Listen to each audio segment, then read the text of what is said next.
This is episode 231 of Teacher Approved. You're listening to Teacher Approved, the podcast helping educators elevate what matters and simplify the rest. I'm Heidi. And I'm Emily. We're the creators behind Second Story Window, where we give research-based and teacher-approved strategies that make teaching less stressful and more effective. You can check out the show notes and resources from each episode at secondstorywindow.net. We're so glad you're tuning in today. Let's get to the show. Hey there, thanks for joining us today. In today's episode, we are pausing to take stock of where we are as we head into term 2. And we're sharing a teacher-approved tip for getting things back on track. But first, let's start with a try it tomorrow, where we share a quick win that you can try in your classroom right away. Emily, what is our suggestion for this week? This week, add some art time to your vocabulary practice. Call out a vocabulary word and have students sketch it in 30 seconds. Then have them compare drawings with a partner. This is quick, it's fun, and it is surprisingly helpful for retention. Studies show that having students draw vocabulary words is one of the most effective ways to make them stick. I love that. And it makes sense because visualizing a word and putting it on paper makes you process it in a completely different way than just writing a definition. If you like this idea or anything else we share here on the podcast, would you take a second and give us a 5-star rating and review in your podcast player? Ratings and reviews really are so helpful to podcasts, and we would be very, very, very, very, very grateful. Thank you so much for sticking with us last week as we were wrapping up our book. Now, are we done yet? No, we are not. But we're at least in the editing stage as opposed to the writing stage, and it turns out that is a much easier process. Oh, and much more fun. And that's why we had enough time this week to prepare a new episode. And we are all set to dive into a K.I.S.S retrospective. Yes, I'm so excited to talk about this. Now, I know it's cliche, but I think my favorite K.I.S.S song is probably Rock and Roll All Night. What about you, Emily? Well, that is not the K.I.S.S retrospective that I had in mind. Oh. This is a framework from the business world that's used to evaluate progress and make plans for moving forward. Well, I sure wish you had explained that before I put on the Gene Simmons makeup. Well, it suits you. It looks so nice. Good thing this isn't a video podcast. Well, lesson learned, I guess. Always double check before covering yourself in black and white stage makeup. And hopefully none of you have made that same mistake in the last 30 seconds. Now, if you are listening to this episode the week it comes out, you are probably about to wrap up your first term or even starting your second term of the school year. And that is such a weird spot to be in because September feels like it was 5 years ago, but you're also looking at the calendar thinking, wait, it's only November? And at this point, you're starting to notice things like that morning routine that worked so great a few weeks ago is starting to fray around the edges. Or that student you thought would settle down by now is still struggling. Yeah, those patterns are becoming clear. And that is why now is the best time to pause and take stock. Because if you wait until January when you're really exhausted, some of these issues are going to feel impossible to fix. But right now, you've still got time on your side, and hopefully you still got a little bit of energy. So today we want to help you figure out what's actually working in your classroom right now and what needs to change. And to do that, we're going to walk you through 4 questions that can help you evaluate what's working and what's not. And then we're going to apply those questions to 5 different areas in your classroom. As we mentioned earlier, this is called the K.I.S.S retrospective. Keep, improve, stop, start. It's basically asking yourself what's working that I should protect, what's kind of working that needs tweaking, what should I just let go of, and what do I want to add? To help you get clarity on where you are, we're going to apply the K.I.S.S approach to 5 areas: classroom routines and procedures, of course, student behavior and classroom culture, student needs, teacher workload, and motivation. So let's dive in. Okay, first up, we've got classroom routines and procedures. This is the stuff that either makes your day run smoothly or makes you feel like you're herding cats from bell to bell. And what worked in September might not be working now because the kids have gotten comfortable. They have you totally figured out by now, and they know which procedures you'll actually enforce and which ones you will probably let slide. Oh, they absolutely know. Stinkers. So let's start with the first question. What should you keep? What's actually working? Think about the routines that feel smooth, the ones that you don't even have to think about anymore because they just happen. For me, my morning meeting routine was always really solid. That was the one thing that I would not compromise on, even on the craziest days, because I could feel the difference in my classroom when we didn't do it. In your classroom, it might be something really small, like how you dismiss kids to line up. Maybe you've started calling kids by table instead of all at once, and it's made lining up so much quicker. So that's why we want to start by looking at what's going well. If something's working, you want to protect it. Name it so you don't overlook it and make sure that you keep doing it. The second question for procedures is what needs to improve? What's kind of working but feels clunky? This is the stuff that you're spending way too much mental energy managing. So like maybe your kids are working great during center time, but rotating between them is bedlam. Or your end of date routine technically exists, but it's 10 minutes of you shouting over backpacks flying everywhere while the kids ask you the same 17 questions every day. Yeah, I've been there. And probably some of you are there too. The structure is there. It just needs tightening up. And honestly, this really is the easiest category to fix because you aren't starting from scratch. You're just smoothing out the rough edges. And once you have this list of procedures to improve, schedule time to tell, try, tally, talk those bad boys. If you set up slides at the beginning of the year, kudos to you because you can bust them out now. Anytime is a good time for reteaching. Okay, our third question, what should you stop? No, don't get too in your head about this. You are allowed to stop doing things that aren't working. If you have an elaborate folder system for turning in work that kids just aren't maintaining, maybe it's time to switch to a simple inbox. Knowing what to stop can feel tricky because once you have gone to all of the work to set up something, you kind of feel obligated to keep with it. But consider what you gain by letting it go. Yeah, if something isn't serving you or your kids, you can stop. We're giving you permission because you tried it, it didn't stick, and that's fine. Yeah, that's not failure, it's feedback. Use it to make your next step more strategic. Oh, I love that. That's so good. It's not failure, it's feedback. Thank you very much. I said that on Threads the other day and it got like 1,000 likes. So I figured I should try it on the podcast. Oh my gosh, your Thread's famous. This is your new tagline. You got to trademark it. Yeah, you can basically call me an influencer now. I will. Okay, moving on. Fourth question for procedures. What do you want to start? This is your chance to add something intentional. It might be as simple as greeting kids at the door every morning. Or maybe you want to start a Friday afternoon reset. 10 minutes where everyone cleans their space, organizes materials, so you start Monday morning ready to go. The key is to keep it small. One new routine that you'll actually follow through on is better than 5 new routines that will fizzle out in 2 weeks. So think about your routines and procedures. Think about what you want to keep, improve, stop, and start to make your days run smoother. All right, the next area is student behavior and classroom culture. And by now, you know your class. You know the vibe. You know which kids are going to be pushing boundaries, which ones disappear into the background, and whether your classroom feels the way you want it to feel. So let's think through those same 4 questions. First, what should you keep? What's working when it comes to how your class functions? Maybe you have built a culture where kids feel safe taking risks, or you're helping kids learn how to cooperate when working as a group. Whatever's working with your classroom culture, protect it, and then consider what needs to improve. Where are the hot spots that could use a tweak? This might be the way your students treat each other. Maybe they're respectful to you, but you've noticed a few sarcastic comments creeping in when they talk to each other. Or maybe they're willing to try things, but they give up the second it gets hard. Those are things that you can improve without starting over. It's about being more intentional with what you're already doing. And then comes the hard question. What should you stop? And this one, you may not want to admit. Yeah, sometimes we're doing things that we think are helping, but they're actually making behavior worse. Yeah, like maybe you're giving too many warnings. This is such a problem for me. I would give a warning, then another warning, then a final warning, and kids learned real fast that they had at least 3 chances before anything happened. Well, what did you do instead? Well, you just have to get clear, right? So this is the expectation. If you choose not to meet it, here's the consequence. And then I had to follow through with it the first time.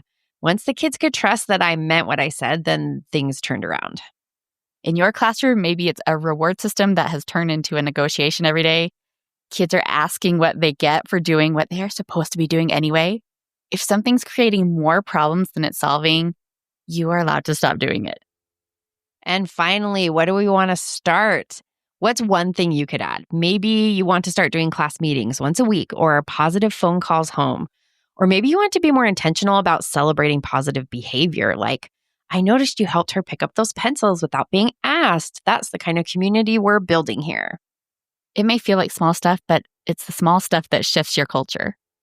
Okay, let's take a look at our third area, student needs and differentiation. In September, you're still getting to know everyone, but now you know exactly who's struggling. You know who's coasting, you know who needs a nudge, and who needs some handholding. So let's take a look at what you should keep.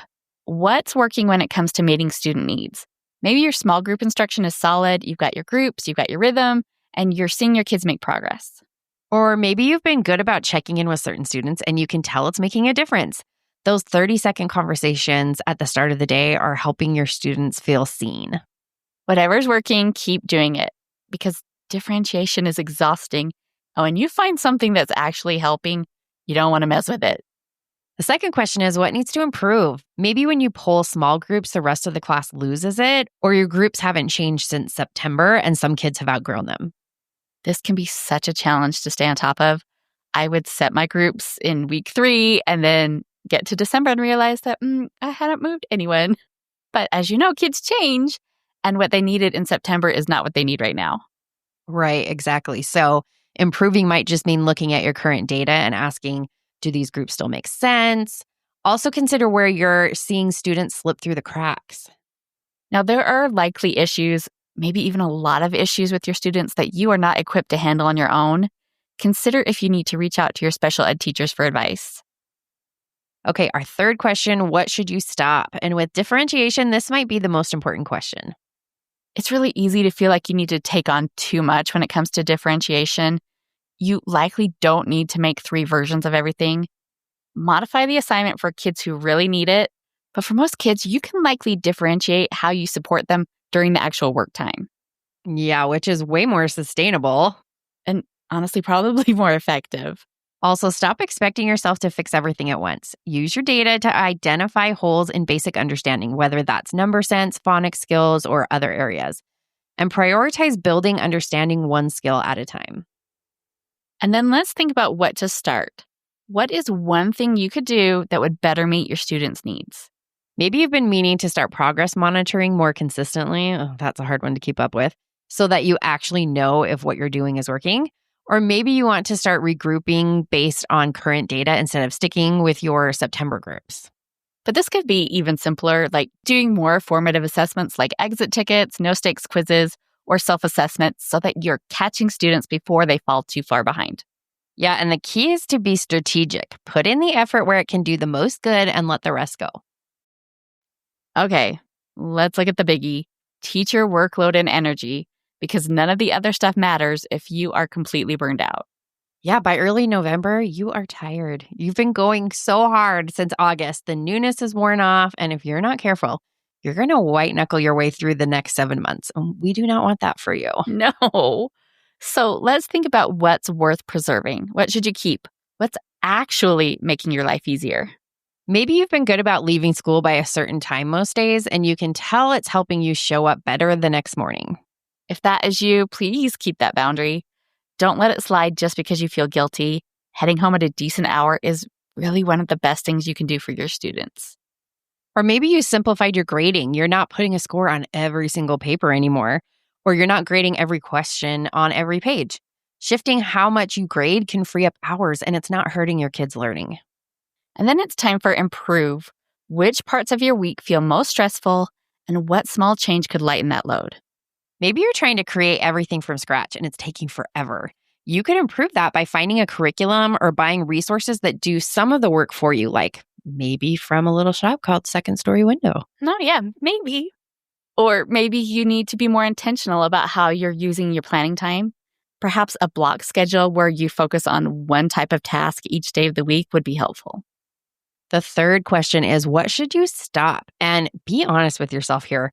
What are you doing that you don't actually have to do? I think with teachers, extra committees and bulletin boards are 2 of the biggest culprits. If something doesn't light you up and it doesn't improve your students' learning, let it go. Yeah, let it go if you can. We know there are schools out there where the administration insists on teachers completing worthless tasks like changing your bulletin boards every month or posting your standards for every lesson. And we are so sorry if you are in that boat. I know, that's so ridiculous. And unfortunately, right, teachers just don't always get to decide what they can and can't drop. But if a task is mandated and it does not impact learning, do the bare minimum and call it good. It's not like you're going to get a raise if you go above and beyond. Yeah, if only. If only your beautiful bulletin board would earn you a bonus this month. No joke. So here's your permission. If it's draining you and not helping anyone, stop doing it or do the bare minimum. But also think about what you want to start. And this might sound backwards, like, why would you add something when you're already overwhelmed? But sometimes adding the right thing makes everything else easier. Maybe it's a Friday afternoon routine where you get everything ready for Monday so you can actually relax the rest of the weekend. Or maybe it's batching similar tasks like doing all of your planning one day, all of your copying the next. That way you can get more done without having to work harder. Think about one thing you could start that would make your week feel more manageable. And then let's look at our last area, recentering joy and motivation. By this point in the year, it's really easy to slip into get it done mode. You've got units to finish, assessments to prep, parent conferences coming up. Somewhere along the way, those little moments of joy that make teaching fun get buried under the to-do list. Right. It is so common to think, oh, once I catch up on grading, once I get through this unit, once the behavior settles down, then I will make time for the stuff I like about teaching. But the truth is, joy is not an add-on. No, joy is the fuel for your teaching. It keeps your classroom running. When you and your students enjoy being there, everything else flows more smoothly. That's why it's so helpful to use the K.I.S.S method here too, as a way to check in on classroom joy and motivation. So let's start with keep. What's already bringing you and your students joy? Maybe it's your morning meeting routine, your daily read aloud time, or those silly Friday dance parties. Whatever it is, celebrate it and keep it going. Those are your classroom's bright spots, and it's worth protecting them. Now for improve. Ask yourself, which parts of the day feel flat or uninspired? Could a touch of creativity or student choice bring those moments back to life? Even a small change, like adding a class playlist or letting students vote on a brain break, can make a big difference. Then there's stop. Stop waiting for things to calm down before you start enjoying your job. There will always be more to do, but fun and connection are what sustain both you and your students. Make space for it now. Even 5 minutes can shift the tone of the day. And then we're going to start small. What's one small joy builder that you could add this week? It does not have to be elaborate. Try a gratitude share at the end of the day, a 2-minute game, or a Friday fun fact ritual. Simple ideas can create powerful moments of connection. So this week, take a moment to jot down one thing you want to keep, improve, start, and stop when it comes to classroom joy. Because joy isn't something to earn once you've caught up. It's what helps you and your students thrive right now. And as you kiss your term one goodbye, be patient with yourself. The goal isn't to fix everything. It's just to make one intentional choice that helps you get through the rest of the year with a little more sanity. If you sit down and work through one of these areas, we would love to hear about it. You can join the conversation in the Teacher Approved Facebook group. Now for our Teacher Approved tip of the week, where we share an actionable tip to help you elevate what matters and simplify the rest. And this one ties in perfectly with what we're talking about. This week's Teacher Approved tip is schedule time to revisit your procedures. Tell us about this, Heidi. Well, since we are in the bridge between terms, this is the perfect time to have your students reflect on and rate how well they're meeting your expectations. The kids are getting lazy. You are tired of reminding them about the same things over and over, and it feels easier to just let stuff slide. But stop letting close enough be good enough. Hold students accountable for meeting the standards you set. If you tighten things up now, you're going to save yourself so much frustration later. And we have made this so easy for you. All you need is a list of your main procedures and our review slide decks. Look over your list and identify which procedures are going well and which are causing headaches, and then add one procedure to each slide. You don't have to cover each of your procedures unless you've got the time, but include all of the sticky ones and then throw in a few procedures that actually are going smoothly. Then you gather your students and have them rate how well they think they're doing with each procedure. Show them the name of the procedure and have them hold up fingers from 1 to 5. 5 means we have got this down. one means we are really struggling with this. Now, obviously, you could do this purely as discussion without our slide deck, but the slides do have a fun feature. Once you have looked around to see how most of your students are rating the procedure, or, more likely how you think they should be rating the procedure, you click the slide that many times and then that many stars appear so students can see right away where they need to improve. Once you've got the ratings, talk about what needs to change. This is so powerful because when kids are the ones identifying what's not working, they are much more likely to actually fix it. And then the hard part, you follow through. You reteach if you need to, go back to tell, try, tally, talk like it's the first week of school. Hold them to your standard. So take 10 minutes this week and rate your procedures with your class and add it to your plan book for the beginning of term 3. Honestly, it's going to save you hours of frustration in the weeks ahead. To wrap up the show, we are sharing what we're giving extra credit to this week. Emily, what gets your extra credit? I'm giving extra credit to the book If It Makes You Happy by Julie Olivia. Oh no, the song's in my head again. I'm sorry. This is like all the fall tropes that you're looking for in one. Like it's cozy. She's like moving to a small town to take over her mom's bed and breakfast after she passes away. And handsome single dad next door. Yes. And he's a baker, of course. Of course he's a baker. He is. And I should mention, I'm pretty sure this is set in like September 1997, through the end of the year, something like that. So it's like September to Christmas. And so it's like exactly what you want this time of year. I am 100% a mood reader. Yes. And this checked all of the boxes for me. It had all of the cute, predictable tropes, but I didn't find it tedious. Like sometimes you got to be careful with the tropes. Sometimes they just get boring because like this, I felt like had enough to it that I was interested, and it just was so fun and cozy. Oh, and at the beginning of the book, she lists out a playlist of these like 90s bangers. If you also were alive in the 90s, listening to music that wasn't Barney, if you're old enough for that. Yeah, September 1997 was my freshman year of college. So. Yeah. I was in junior high, so I was young. I'm still just young a baby. And fresh. Yes. But anyway, you can find that playlist on Spotify. Someone has put the songs onto a playlist. So I've actually been listening to that playlist, and it's been really fun. Walk down memory lane with the Cardigans and the Cranberries. And all of it. Yes, so good. I will say it is a wee bit spicy. Oh, okay. It's just got a couple spicy scenes, but they're real spicy. So just keep that in mind. Because sometimes when you go into something cozy, you sometimes don't know what to expect. And I was a little like, oh, we're going cozy and spicy. So just be prepared. Just be prepared. What are you giving extra credit to, Heidi? Well, I'm also giving extra credit to a book. This is the book A Witch's Guide to Magical Innkeeping by Sangu Mandana. I think is how you say her name. And this is so sweet. So as a teenager, Sarah accidentally used up all of her magic, resurrecting her recently deceased aunt and an unfortunate rooster who happened to be in the vicinity. The rooster, such a nice touch. I loved it so much. And now Sarah is on a quest to restore her magic while trying to manage the coziest, ricketiest inn that, rains tea on Sunday afternoons. She has to take care of a quirky but lovable cast of characters and, maybe find love along the way. I loved The Very Secret Society of Irregular Witches, if you read that, by the same author. And this is right up there. I thought it was so charming and so cozy. And also takes place in the fall. So perfect mood read. Yes, such a good mood read. I loved both of those books by her. Definitely check those out. All right. That is it for episode 231. This week, reflect on what you want to keep, improve, stop, and start for term 2, and schedule some time to review procedures with your students. And if you haven't subscribed yet, go ahead and do that so that you don't miss an episode.